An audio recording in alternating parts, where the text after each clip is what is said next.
चलिए, जो आपको नहीं समझे उन्हें बिल्कुल भी मत समझाइए। समुद्र खारा ही है और खारा ही रहेगा, उसमें शक्कर मत मिलाइए।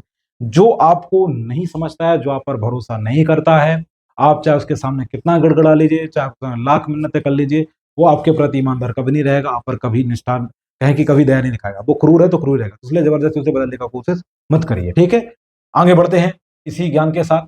जैसा कि आपको खबर दिख रही होगी, चाइना को हाल ही में क्या होगा, वहां पर क्या है, China big gold discover in one में, ठीक है, वहां पर एक बहुत बड़ी खान मिली है। और ये अनुमान लगाया जा रहा है कि इस सोने के बाद क्या चाइना अमेरिका को पछाड़ देगा, और भारत के लिए किस तरीके का टेंशन है, क्या भारत को भी दो चार ये देगा किलो के, भाई साहब तुम भी पकड़ो सोना, ऐसा होगा क्या? हम ये सब पर आज बातचीत करेंगे। अमेरिका क्यों टेंशन में है, और खासतौर से भारत। अमेरिका तो ऐसा है कि ताली वाली बजा के, ढोल वोल बजा के निकल जाता है, उसको इतना फर्क नहीं पड़ता है। मैन है हम, क्योंकि हम पड़ोसी हैं। और वाजपेयी साहब कह गए हैं कि आप सब बदल सकते हो, खासतौर से विदेश नीति में, लेकिन पड़ोसी नहीं बदल सकते, है ना। तो उनके साथ संबंध निभाने पड़ते हैं। तो ये कुछ इस तरीके की बात है, हम आज ये सब देखेंगे, जानेंगे। ये बात देखिए, ठीक है। चलिए शुरू करते हैं। दुनिया की दूसरी सबसे बड़ी इकोनॉमी, ये इसको अलग, इसका अपना कद है, जलवा है। मैन्युफैक्चरिंग में माहिर और एक्सपोर्ट के बादशाह चीन को अब दुनिया की सबसे बड़ी गोल्ड माइन भी मिल गई है। मध्य चीन में मिली खदान में 1000 मीट्रिक टन से भी ज्यादा सोना निकल सकता है, जिसकी कीमत कितनी है, ओ भाई साहब, ठीक है, 83 बिलियन डॉलर, यानी अगर इसे रुपए में कन्वर्ट कर दिया जाए तो 7 लाख करोड़ रुपए होगी। ये भारतीय रिजर्व बैंक के पास जमा कुल, भारत के पास कितना है, आरबीआई के पास 850 मैट्रिक टन सोने से भी ज्यादा है। आज हम इसी पर चर्चा करेंगे, और ये भी बताएंगे कि अमेरिका का डॉलर का जलवा क्यों है, और सोना इतनी इंपॉर्टेंट करेंसी, या कह लो कि इतना बड़ी प्रॉपर्टी क्यों मानी जाती है। क्योंकि सोना सबसे सुरक्षित कहें कि आपकी संपत्ति है। वो एक तरह से किंग है धन में, क्लियर है। लेकिन एक बाजार में एक बात और कही जाती है कि जो कैश मनी होती है, जो आपकी जेब में होती है, एक्चुअल में वो किंग होता है, ठीक है, क्योंकि आप उसके थ्रू तुरंत काम करा सकते हैं। सोना आपका हर कोई नहीं ले लेगा, जैसे आप सब्जी लेने जाओ तो वो सोना नहीं लेगा, क्लियर है, और उस वो रेट भी नहीं मिल पाएगा। लेकिन जो कैश होता है वो किंग मनी कहलाता है, ठीक है, किंग कहलाता है। चीन में कैसे खोजी इतनी बड़ी सोने की खदान? जवाब, चीन के हुआन प्रांत में। कौन सा एक जगह है वहां पर, हुआन प्रांत। कौन सा? हुआन प्रांत। 2 मिनट, कलर बदल लेते हैं। आगे, हुआन प्रांत। कौन सा? हुआन प्रांत में जियोलॉजिकल ब्यूरो ने, ठीक है, पिंगजियांग काउंटी में सोने की 40 बीन्स खोजी हैं, जो जमीन के 2 किलोमीटर नीचे मौजूद है। वैज्ञानिकों ने बताया कि यह सोना हाई क्वालिटी का है, मतलब अच्छी क्वालिटी का है। इसी जगह पर 3000 मीटर की खुदाई करने पर 1000 टन से ज्यादा सोना मिला है। बाप रे बाप, 1 टन सोना! इधर एक एक अंगूठी के लिए, है ना, की लड़ाई चल रही है। इसकी कीमत कितनी है?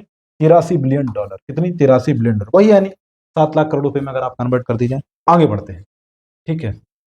वो तो यही बात है कि भगवान देते में ही देता है, चाइना को दिया, जरूरत हमें है ना। खैर आगे बढ़ते हैं। 28 नवंबर को सोने की खोज चीनी वैज्ञानिक है, उनका नाम क्या है? रोलिन साहब। रोलिन ने कहा है, हमने कई चट्टानों के नीचे ड्रिल किए, चट्टानों के कोर में सोना दिखाई दिया है। 2000 मीटर की रेंज में 1 टन से ज्यादा हमें जो सोना है वो मिला है, ठीक है। वहां के जियोलॉजिकल ब्यूरो प्रमुख हैं, ठीक है, उनका नाम क्या है? लियो जोंग जुन। एक तो इनके नाम भी ऐसे जुंग जिंग भिंग भिंग, देखने में बड़ा अजीब लगता है। बताया है कि 3D जो जियोलॉजिकल मॉडलिंग है टेक्नोलॉजी, उसके तहत हम सोने की खोज करेंगे, सॉरी की गई है। ये बात याद रखना, क्लियर है। ये उनके अपने स्टेटमेंट है, वहां के अधिकारियों के बयान है। आगे देखें, ये अधिकारी हैं, ये कुछ ऐसे नमूने ले रहे हैं, ठीक है, सैंपल रखे हुए हैं, क्लियर है। आगे देखें, इतना सोना मिलने से चीन की इकोनॉमी को फायदा हो क्या होगा? तो हम आपको बता दें कि जनाब, एक्सपर्ट के मुताबिक चीन में सोने की खदान मिलने से, इकोनॉमी में तेजी आने की उम्मीद है। क्योंकि चीन दुनिया का सबसे बड़ा गोल्ड प्रोड्यूसर भी है इस समय। 2023 में अगर देखा जाए, वैश्विक उत्पादन में इसका हिस्सा कितना है? लगभग 10%। वर्ल्ड गोल्ड काउंसिल रिपोर्ट के अनुसार चीन के पास कितना है? 2264 मीट्रिक टन गोल्ड रिजर्व है। और वो तो भाई इनके हिसाब से, ये गोल्ड क्या नाम से, आपके वर्ल्ड गोल्ड काउंसिल के हिसाब से। खुद चीन ने कितना रखा होगा ये थोड़ी ना किसी को बताया, ये तो इनके हिसाब से, तो अपनी तरफ से तुक्का अनुमान लगा रहे हैं, इतना है। इसके बाद इनके अधिकारी हैं, वो खोज कर इस तरह खदानों में घुसे हुए हैं लोग। अगला देखें, एक्सपर्ट का कहना है, कि अगर किसी देश की करेंसी अंतरराष्ट्रीय स्तर पर कमजोर होती है तो सोने का भंडार उस देश की स्थिरता को बनाए रखने में मदद करता है। 91 में इसका भारत सबसे बेहतरीन उदाहरण है। मैं आपको एक बार सबको सलाह दूंगा जो ये क्लास देख रहे हैं कि आप एक बार ये डालना भारत पे जो आर्थिक संकट 1991 1991 जो ग्लोबलाइजेशन, ये एलपीजी भी डाल दीजिएगा। तो उस समय आपको पता चलेगा कि भारत को उस समय सबसे ज्यादा अगर मदद दी थी किसी ने, तो वो किसने दी थी? आपके गोल्ड ने, सोने से बहुत बड़ा सहारा मिला था। और उस वक्त दो चीजें और आपको पता चल जाएंगी, डॉक्टर मनमोहन साहब और पीवी नरसिम्हन राव ने किस तरीके से देश को बचाया था। आमतौर पर डॉक्टर मनमोहन साहब के आप कार्य नहीं जानते, लेकिन इस कार्य से उनके विजन को समझ, उन्हें कितने बड़े रूप में कार्य किया था और देश को कितने बड़े संकट से निकाल कर लेकर आए। तो 1991 में जब भारत की इकोनॉमी डूब रही थी, ठीक है, सामान इंपोर्ट करने के लिए डॉलर नहीं थे, ऐसे में भारत ने सोने को गिरवी रखकर पैसे जुटाए और फाइनेंशियल क्राइसिस से बाहर निकला। और उसके बाद भारत में पेप्सी बिकने लगी, आप पिज्जा खाने लगे, एप्पल को मोबाइल भी खरीदने लगे। बनने से पहले संभव नहीं था। इसी को कहा जाता है ग्लोबलाइजेशन। एक बार देखना, यूट्यूब पर बहुत अच्छे से पढ़ा हुआ है, और शायद शेखर शर्मा साहब ने किसी चैनल पे इसको कवर भी किया है। शेखर कपूर ने, मैं शेखर शर्मा बोला, सॉरी। आगे देखें, क्या अमेरिका को पीछे छोड़ चीन दुनिया की सबसे बड़ी इकोनॉमी बनेगा? तो लक्षण जिस हिसाब से तो बन भी सकता है, और अमेरिका के हिसाब से लक्षणों पीछे जा भी सकता है, इसमें कोई शक नहीं। ठीक है, क्योंकि चाइना बहुत अच्छे से काम कर रहा है, बहुत गति से आगे बढ़ रहा है, लगा थे बेईमानी के थ्रू, लेकिन वो बढ़ रहा है। अमेरिका धमकाने में लगा हुआ, एक ही काम है, किसी को इतना मत धमकाओ कि उसका डर ही खत्म हो गया। आज का ले करने में लगा अमेरिका। विदेशी मामलों में जानकार और जेएनयू के प्रोफेसर हैं, ठीक है, डी भास्कर के अनुसार, रंजन कुमार के मुताबिक सेंट्रल बैंक ऑफ चाइना ने अमेरिका में पेमेंट स्विफ्ट एक सिस्टम चलता है के तहत सिप्स नाम का एक सिस्टम लागू किया है।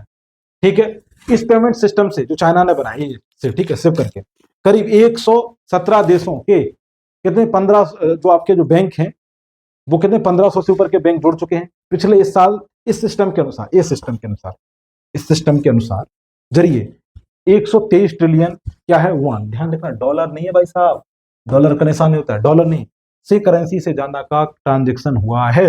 मतलब लोग और चाइना ये चाह रहा है कि किसमें, युआन में जो हो वो क्या हो, व्यापार हो विश्व में। और अगर ऐसा होता है तो जाहिर सी बात है कि डीलराइजेशन होगा, डॉलर की क्या है जो महत्व वो गिरावट होगी, ये बात याद रखना। और इसी बात से अमेरिका टेंशन में है। इधर भी में वही बात स्टेटमेंट है, सोने का बहुत ज्यादा भंडार होना देश की इकोनॉमी को मजबूत बनाता है। इससे यह भी पता चलता है कि वह देश अपने धन की अच्छी तरह से प्रबंधन करता है ना। इतना बड़ा सोना संभाल के रखा है, मान लो उसका मैनेजमेंट अच्छा है। और मैं आपको बता दूं, मैं एक दिन अभी एक क्रिकेटर है, मैं उनका नीतीश राणा, वो एक पॉडकास्ट में बैठे थे, उन्होंने बहुत अच्छी बात बोली कि जो कॉन्फिडेंस आपको बैंक बैलेंस देता है वो कोई दूसरी चीज दे ही नहीं सकता है। तो यहाँ पर ये गोल्ड सबसे अच्छा बैंक बैलेंस होता है। आगे बढ़ते हैं, चीन में सोना मिलने से भारत पर क्या असर पड़ेगा? एक्सपर्ट ये बताते हैं कि जो पड़ोसी हैं वो किसकी तरफ झुक जाएंगे? चीन की तरफ। आप जानते हैं जब पड़ोस के यहाँ कुछ अच्छा हो जाता है, ठीक है, सफल हो जाता है, तो सारे पड़ोसी उसी की तरफ जाते हैं। तो ये विदेश नीति में ही बात लागू होती है। आसपास के जितने भी मालदीव, श्रीलंका, ठीक है, पाकिस्तान का तो नाम ले लो, वो तो ऑलरेडी उसके गोद में बैठा है चाइना की, नेपाल, भूटान, ठीक है, म्यांमार, ये सारे कहाँ जा सकते हैं? चाइना के पास। और ये भारत के लिए ठीक नहीं है। क्लियर, ये बात याद रखना। सीधा असर इस पे क्या, भारत की सॉफ्ट पावर पर पड़ेगा। सॉफ्ट पावर एक विदेश नीति में बहुत प्रयोग किया जाने वाला शब्द है। सॉफ्ट पावर का मतलब है कि आपके नाम से काम हो जाए, ठीक है, आपके नाम से काम हो जाए। भारत ने कोई बात कही, ठीक है, और भारत उस, मान लो जैसे यूक्रेन और जो आपका रसिया में जो अभी युद्ध चल रहा है, और भारत इसको रुकवा दे, तो भारत का इससे जलवा, मतलब भौकाल बना रहता है, सिंपल बात है। ठीक है, सॉफ्ट पावर का मतलब है भौकाल बना रहना चाहिए भैया जी का, इस टाइप की बात होती है सॉफ्ट पावर। आगे बढ़े, तो ये एक्सपर्ट का कहना है भैया। ठीक है, सवाल सर है, क्या चीन में इतना सोना मिलने से अमेरिकी डॉलर पर वर्चस्व कम होगा? ये बात में एक ही जवाब में दे दूं, हाँ, अगर ऐसा है और बढ़ जाता है तो होगा, क्योंकि चीन अपने युआन को क्या है, कोशिश कर रहा है कि उसकी जो क्या है, मुद्रा है, करेंसी, वो क्या है, युआन है, वो वैल्यू बढ़े उसकी। ठीक है, आजकल किसका प्रयोग किया जाता है पूरे विश्व में? ज्यादातर डॉलर का, लेकिन चाइना ऐसा चाहता है कि ऐसा ना हो, इसकी मुद्रा का ज्यादा वैल्यू बढ़े, तो ऐसा हो सकता है, ये बात क्लियर है। आगे बढ़े, देखो, फिर हाँ, ये बहुत अच्छी स्टेटमेंट है जेपी मॉर्गन साहब की। उन्होंने कहा है कि डी डॉलराइजेशन से अमेरिकी बाजारों में डी इन्वेस्टमेंट और भरोसे में गिरावट हो सकती है। मतलब अगर युआन में अगर व्यापार होने लगा तो डॉलर की वैल्यू कम होगी, और अमेरिकी बाजार में जो क्या होगा, निवेश होगा, वो भी कम होगा। इससे अमेरिका की छवि, उसकी सॉफ्ट पावर, उसकी अर्थव्यवस्था पर विपरीत। आगे सवाल, भारत में कितना सोना और किस रूप में मौजूद है? आरबीआई की जो रिपोर्ट है 2024 सितंबर की, उसके मुताबिक भारत के पास जो सोना है वो कितना है, 854 मैट्रिक टन सोना है भारत, जो आरबीआई के पास, ध्यान रखना, आरबीआई के पास मतलब सरकार के पास।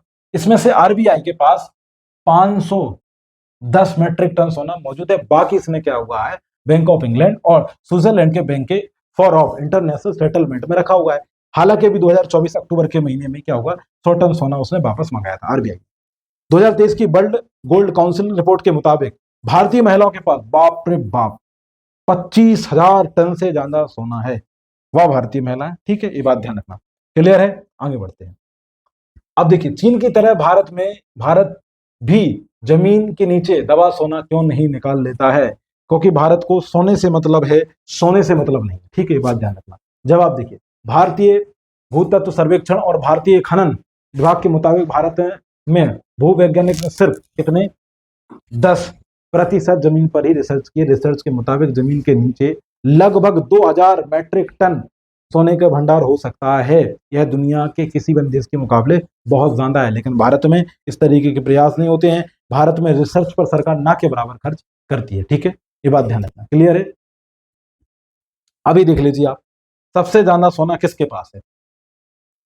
तो सबसे ज्यादा जो सोना है वो 8,133, ठीक है, और जो सोना है वो टन में है, किसमें, टन में है। तो उस मैट्रिक टन के हिसाब से अमेरिका पहले नंबर पर है, जर्मनी दूसरे नंबर पर है, ठीक है, इटली तीसरे नंबर पर है, फ्रांस चौथे नंबर पर है, ठीक है, रूस 5वें नंबर पर है, चीन 6ठे नंबर पर है, स्विट्जरलैंड कितने नंबर पर, 7वें नंबर पर, जापान 8 और भारत 9वें स्थान पर है। इसके बाद नीदरलैंड 10वें नंबर पर है। मतलब हमारा स्थान कौन सा है, ये बात ध्यान रखना, कौन सा है, नवा हमारे। तो आशा करते हैं क्लास आपको पसंद आई होगी। अगर पसंद आई तो क्लास को लाइक कर दीजिए, ठीक है, शेयर सब्सक्राइब कर दीजिए। अपने हेल्थ का ख्याल रखिए। राष्ट्र, पर्यावरण, महिला तीनों का सम्मान करिए। जय हिंद, जय भारत।